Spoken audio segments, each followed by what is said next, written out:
Hello Mechwarriors, how is it going? Welcome to your daily dose of Mechwarrior Online. Today I'm playing the Direwolf. I'm going to play a 100-ton Assault Mech in a Dakka loadout. As you can see, I've got a lot of ballistic weapons here, so this one is a straight Ultra AC5 loadout. It's very straightforward and I'm just going to show you that. Look at that, 6 Ultra AC5, 11 tons of ammo, that's it. That is very straightforward. So what's good about the Ultras here is that they don't generate too much heat. Actually, almost every ballistic weapon is extremely heat efficient, and this one here, it just generates 1.5 heat. When you double tap, it's 3 heat, and when you ultra tap, it's just a bit. However, make sure that you are not firing more than 3 at the same time, because then you will generate ghost heat. You can of course do that if you want to burst really hard, but as you will see in the video, I'm just going for a left-right punch combination here.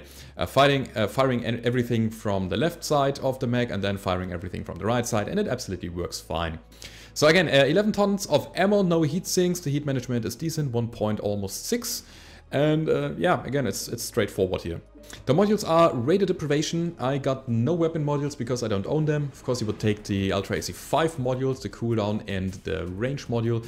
I don't know how it will be on the new skill tree system, but that's a completely different story. And the third module, or the second mech module here, would be probably an advanced seismic sensor, or maybe target info gathering. You don't want to be on the real front line with that, but I'm talking about that later. I've got an improved UAV and a cool shot 9x9 because at some point when you consistently fire your weapons, you could probably run hot. It happens not often, but sometimes. You could argue that you could actually take an artillery or an airstrike for that cool shot 9x9 here. But again, I'd like to have that one. And that's the build. I hope that you're having a lot of fun in the 2 games that are coming. And now it's time to hit the battlefield. Alright, first game of the day. We are playing the Mining Collective, we are playing Domination. We are already a bit into the game because this was archive material, as I said before. And we are going over to Delta 4, because Delta 4 is a very good spot to be. Of course, I need to make sure that nobody is right in front of me, but this point here is perfect for getting out early damage. So there's a lot of enemies coming from Echo 3 towards Echo 5, and we can just position ourselves here and shoot early on with whatever we have. It's a very good strategy to go over here with mediums or heavies, and since we are in an assault, we can easily push to that spot, and we are going to shoot the ones that are lagging behind. Those that are lagging behind in Echo 4 and Echo 3. And as you can see, I've got plenty of targets there. So the push of the enemy, it's just stopped right there. I don't know why. Usually the team is just going over to Echo 5 and is trying to get to the circle and is then trying to flank around to Delta 5. But apparently a lot of enemies are just sitting here and trying to hide behind those containers here.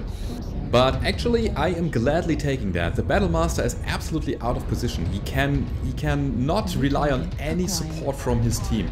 I know that there is a guy on the right because one of my friends spotted that, but I'm actually not afraid of going in on that Battle Master here. He has managed to open my right torso, but since he is driven to cover by my Ultras, I can just go in and expose only the majority of my left side of the mech. When he comes out, I'm giving him another salvo to his side torso, just stripping off a lot of his firepower, and then he was brought down by the combined effort of me and my team here. So again, there is this threat just right behind us. Unfortunately, he was just taken down from everything that he ran into, and it was kind of easy to actually bring him down.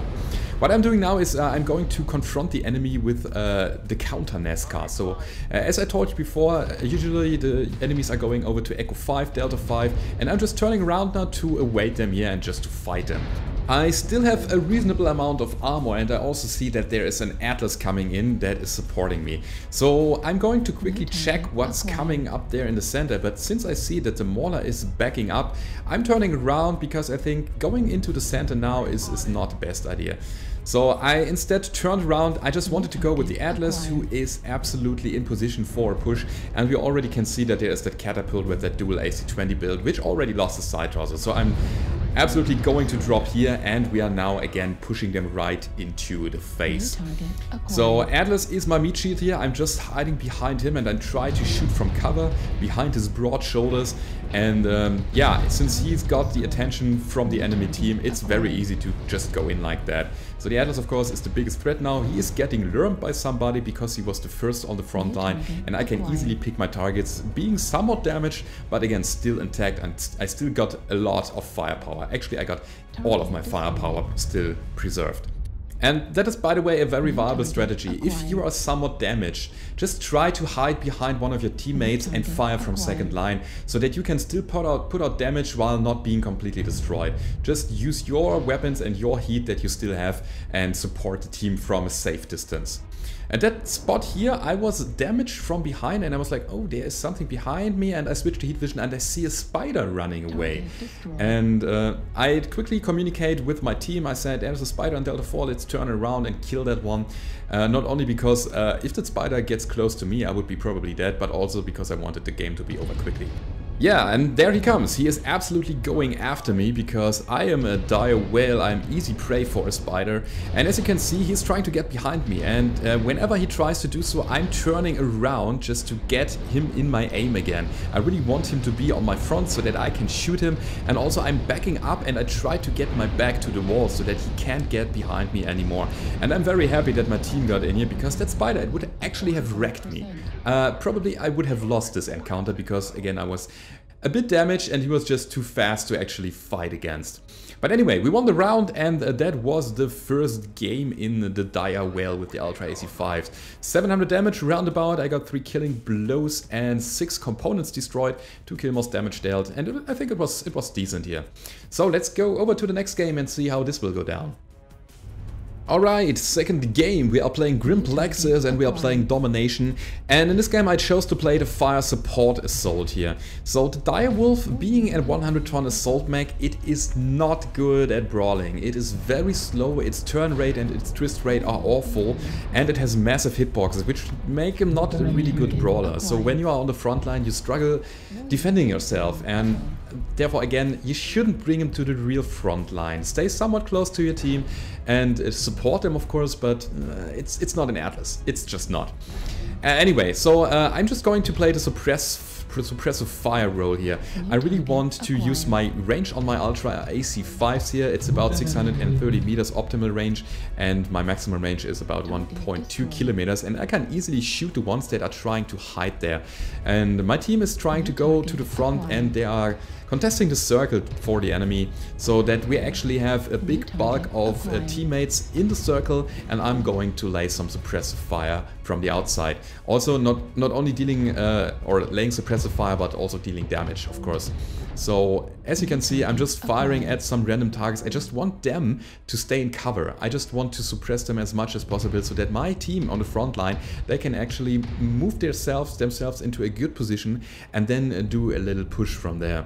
And it's working out absolutely fine. That Direwolf on the other side, he has some ultras as well, and we are just bringing him down from long range, and it was not even a struggle getting him down so fast. Of course, we've got some missile support, but again, that's the benefit of having that long-range weapons. You get a good overview of the battlefield, and I really wanted to stay on top of here, because if I would have gone down there, I wouldn't have any line of sight, and that would be a big disadvantage for our team.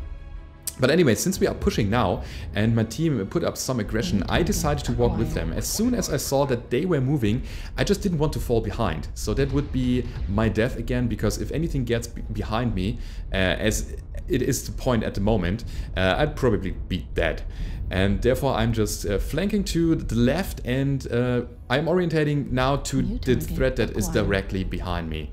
I see that he is walking to the other teammates, and he is not an immediate threat to me, and instead I'm absolutely focusing that Cyclops here. And yeah, as you can see, you've got a lot of firepower in that. In a one-on-one encounter, the Direwolf is great.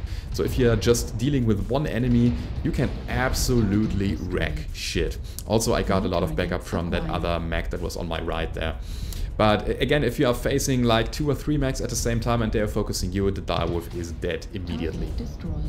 So we did a good push here, somewhat. My team did a really good job destroying a lot of enemies in a very short amount of time. And what we are doing now is just dealing with the rest, trying to shoot at long range. Unfortunately, the adder is too fast for me and I kind of fail leading my shots towards him. And therefore I'm just turning around. I see that there is another guy behind me who just killed one of my teammates and I wanted revenge. I just wanted to kill him. And therefore I just went up to high ground again and I tried to deal with him. And the problem was that he was faster than me and he got downhill before I could get up.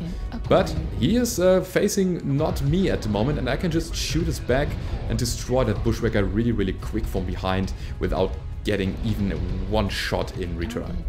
So that one was dead immediately and I think that's only the adder that is left.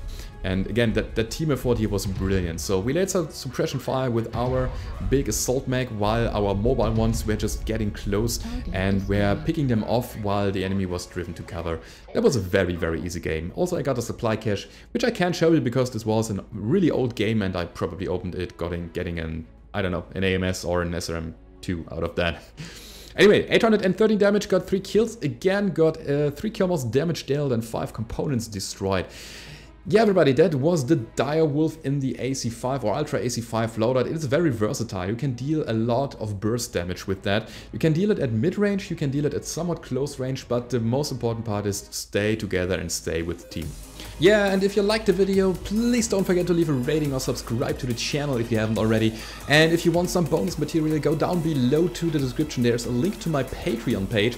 There you can support me and keep me going and get some rewards for that. And I hope to see you on the battlefield. Until next time.